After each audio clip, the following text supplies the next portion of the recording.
Praise the lord. ఈరోజు మీ కొరకు దేవుని వాగ్దానం. మీ అందరికీ ప్రభు నామములో వందనాలు తెలియజేస్తున్నాను. మీరు తెలియజేస్తున్న మీ సమస్యలన్నిటి కొరకు నేను ప్రార్థన చేస్తున్నాను. తప్పకుండా దేవుడు మిమ్మల్ని దీవించి ఆశీర్వదిస్తాడు. ఈ యొక్క సందేశం మీకు ఆశీర్వాదకరంగా ఉన్నట్లయితే లైక్ చేయండి, కామెంట్ చేయండి, షేర్ చేయండి. ఈ ఛానల్ని సబ్స్క్రైబ్ చేసుకోండి. ఈరోజు వాగ్దానం ఇర్మియా గ్రంథము 31వ అధ్యాయము 12వ వచనం.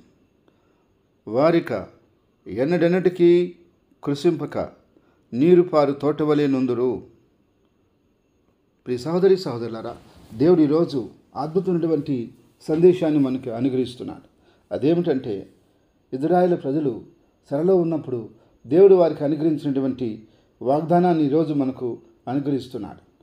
దేవుని ప్రజల గురించి ప్రభు సెలవిచ్చిన మాట ఏంటంటే, వారు ఎలాంటి చెరలో ఉన్నా, ఎలాంటి శోధనలో ఉన్నా, ఎలాంటి కష్టాలు, ఇబ్బందులు, ఇరుకులు, ఎలాంటి విపత్తులు వారికి వచ్చినా, వారు దేవుణ్ణి ఆశ్రయించినప్పుడు దేవుడు వారిని మళ్ళీ జ్ఞాపకం చేసుకొని విడిపిస్తాడు. కాబట్టి వారిక ఎన్నటికి కృషింపరు, నీరు పారిన తోట వలె ఉంటారని చెప్పి దేవుడు సెలవిచ్చినట్టు, ఆ రోజు దేవుని ప్రజలను ఆ యొక్క చెరలో నుంచి విడిపించి మళ్ళా సియోనుకు తీసుకొని వచ్చి అక్కడ వారిని ఆశీర్వదించి అక్కడ సంతోష ఆనందాలు కలగజేసి వర్ధలు చేసి స్థిరపరిచాడు. నా ప్రియ సహోదరి సహోదరుడా, ఈరోజు నువ్వు కూడా ఎలాంటి శ్రమల మధ్య, శోధనల మధ్య, కష్టాల మధ్య, ఇరుకులు ఇబ్బందుల మధ్య, ఎలాంటి వ్యాధి బాధల మధ్య, ఆర్థిక సమస్యల మధ్య, కుటుంబ సమస్యల మధ్య నలిగిపోతున్నావా? అవి నన్ను ఏమైనా చేస్తాయేమో, నేనేమైనా అయిపోతానేమో అని నువ్వు భయపడుతున్నావో? దేవుడు అంటున్నాడు, వారికి ఎన్నటికీ కృషింపక అన్నాడు. అవేవి నిన్ను కృషింప చేయలేవు, అవేవి నిన్ను నశింప చేయలేవు. నీ ప్రభు నీకు నిశ్చయంగా సహాయం చేస్తున్నాడు.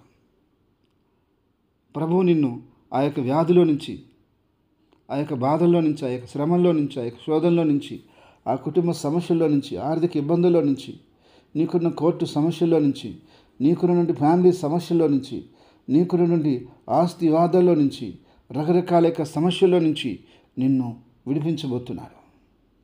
ఇజ్రాయేలు ప్రజలను ఆ రోజు చెరలో నుంచి దేవుడు ఎలా విడిపించాడో నిన్ను కూడా దేవుడు అలా విడిపించబోతున్నాడు. విడిపించడమే కాదు, ఆయన నిన్ను నీరు బారిన తోట వల్ల చేయబోతున్నాడు.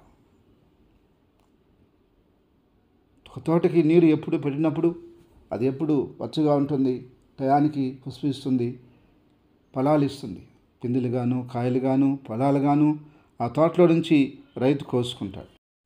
అదేవిధంగా నీ జీవితంలో పచ్చదనాన్ని, పుష్పించే జీవితాన్ని, ఫలాలు వచ్చే జీవితాన్ని, ఫలాలు పండే జీవితాన్ని, ఫలభరితమైన జీవితాన్ని దేవుడు నీ జీవితంలో చేయబోతున్నాడు.